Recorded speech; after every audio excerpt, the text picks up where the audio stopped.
Torn ACL, but so far the process looks good, according to a video posted by Des Bryant. Des posted a video of OBJ running sprints to Twitter saying that the Browns receiver is, quote, looking real scary. This will be his best year yet. Shannon, if he's healthy, is OBJ still elite in your eyes? Yeah, I've been in contact with great. Odell over the last couple of months. Okay. And the one thing you say, just make sure you put out there, I'm gonna be healthy. He said the last 4 years I haven't been healthy. You know, I broke my ankle, had a sports hernia, tore my ACL last year. You missed the last 4 games, if I'm not mistaken, of his last year in New York, Skip, with a quad injury. So if he's healthy, I know Skip, he's still only 28 years of age. That's what people fail to realize. He got up to that blockbuster start. His first 4 years was as good as any receiver in the NFL as far as catches, yards, and touchdowns. And then he was besieged by injuries. But if he's healthy, there's no question in my mind because he can run the route tree. He's tremendous yards after catch, and we all know he can catch the football as good as anybody ever has in the NFL. The question is, can he get back to a level of health? That's the thing, Skip. I mean, you look at an ACL, sports hernia, quad injury, broke his ankle. That's in succession, 17, 18, 19, 20. So as many years as he's been in the league healthy, he's had just that many years unhealthy. That's the only thing for now. He might have to go elsewhere because for whatever reason, health had a lot to do with it. He and Baker has not clicked like the Browns had hoped when they gave up a first-round draft pick to bring Odell to Cleveland. But there's no question in my mind that if Odell Beckham is healthy, he's still a top-flight receiver. The question is, can he get back to that, and can he and Baker get on the same page so he can show just what a complete receiver that he is? Even bigger question, can he stay healthy? Because his history would tell you, unfortunately, no. Getting healthy is one thing. Staying healthy is something entirely different. What just happened with my guy, Leighton Vander Esch, the Wolf Hunter? Well, what do you always tell me? Well, he just can't stay healthy. Can't stay healthy. So they declined his 5th-year option, which means he'll play in Dallas next year, but he's playing for another contract. And plus, you got Michael Parsons, so no one's surprised by that. Okay. It's all about staying healthy. Correct. Especially if you start to have an injury history. Correct.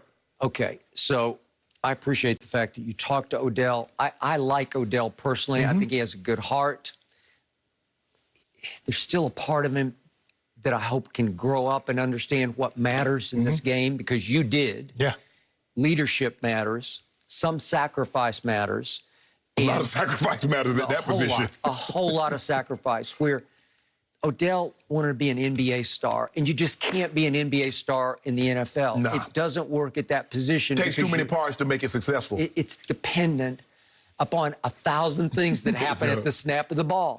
It's the coverage, it's the play call, it's 1,000 things that go into it. It's little movements. You might get it, you might not get it, and you have to be happy that you're winning if you're not getting enough of the targets. So here's all I know about Odell.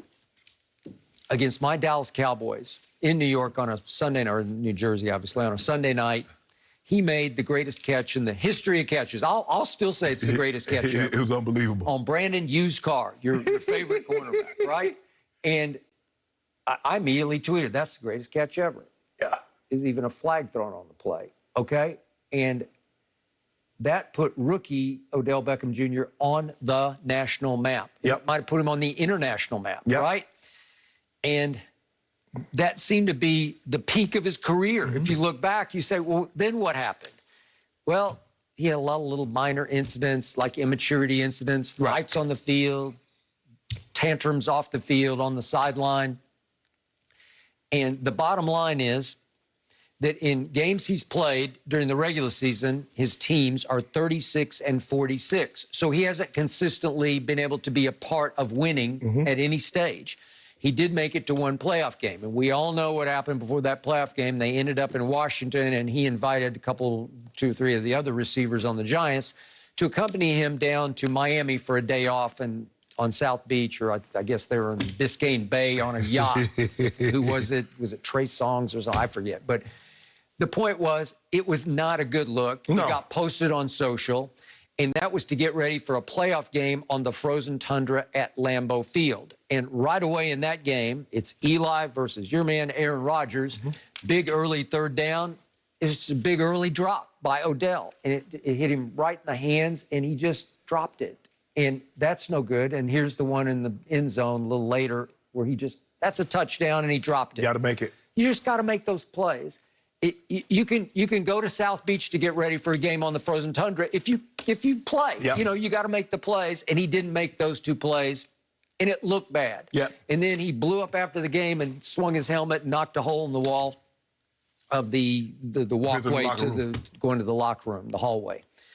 Okay, great. So that's your one playoff game. You got 11 targets in that game. You caught 4 balls for 28 yards, and your team lost 38-13. And I thought the Giants had a chance in that game. Yeah, early on. Yeah. Early on, Eli was hot. He was hot. And Odell dropped a few passes, and I think that's all a part of growing up and learning from your mistakes and how to deal with it. And look, you're going to have doubters, you're going to have naysayers, you're going to have people that don't believe in you. You just have to believe in you and just stay the course. And I think Odell understands that now, is that it is taking some time. Sometimes it takes, you know, it takes some people longer to mature than others. It takes some people longer to figure it out. It's like, okay, it can't be my way. Okay.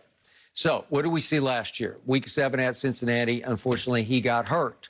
But fortunately for the Browns, they took off right after that. Was it coincidence or not?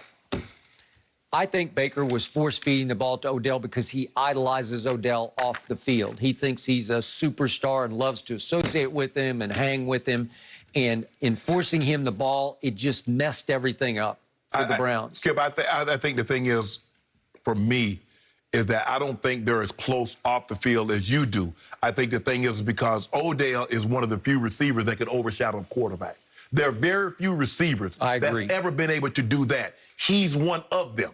And he came in with the cachet. He has the big Twitter followers. He gets the most money, endorsement money from Nike. So he's a very unique individual, and he's one of the few that has a bigger name recognition than the quarterback. Okay. So for me, I'm not so sure. Maybe they butt head on that. I don't know what it is, but for whatever reasons, Baker and Odell hasn't been able to connect like Cleveland thought they would, or even I thought they would, because we all thought, well, man, if Odell had a better quarterback, and I guess, you know, Odell's probably thinking, Eli wasn't that bad after all. At least he would give me opportunities. I would agree. So what happened to Baker after week 7? He took off and the team took off. They go 8-2 over the next 10, and Baker's 19 touchdowns to 2 interceptions. And it appeared that it clarified for him. Chubb and Kareem Hunt took off. Well, I give you that. But so did Baker, because they won a playoff game against their arch rival at Pittsburgh, and it was, 48-37. Baker's QBR in that game was 93 on a scale of 0 to 100. It was 28-0 in the first 2 minutes of the game. He lit them up. He did not play that well at Kansas City, but nobody played No, don't do that. Don't do that. Other than Tom Brady. My homeboy got injured. They had a chance to take the lead. Baker got the ball back. And what did he do? 3 and out. Okay. Now, hey, that's when the rubber needs to meet the road. If you are what you say that you are, if you are what many like Skip Bayless believe you are, you got to win that game. No, my homeboy, you got them really, you're just going down and got a touchdown. You got them 3 and out. They punt the ball back to you. Okay, now you got to come up big. Show me what you got, Baker.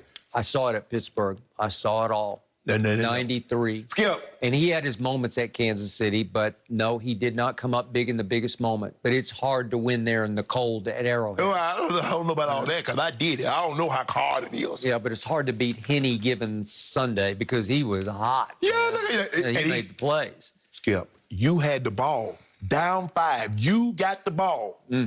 Baker Mayfield had the ball. You got to come through. So you're saying he needed Odell in that moment? I'm saying Odell, he needed something. No, he needed to do that. He had Jarvis. He got Higgins. He got a lot of receivers. Yeah. Okay, come on with it. Austin Hooper, come on with it.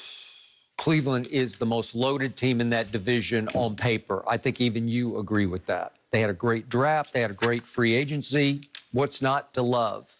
Loaded gun is not harmful. Okay, but remember, they say that Odell's coming back. They say he's going to be a Cleveland Brown. That's what they say. Okay. But that's what he might have to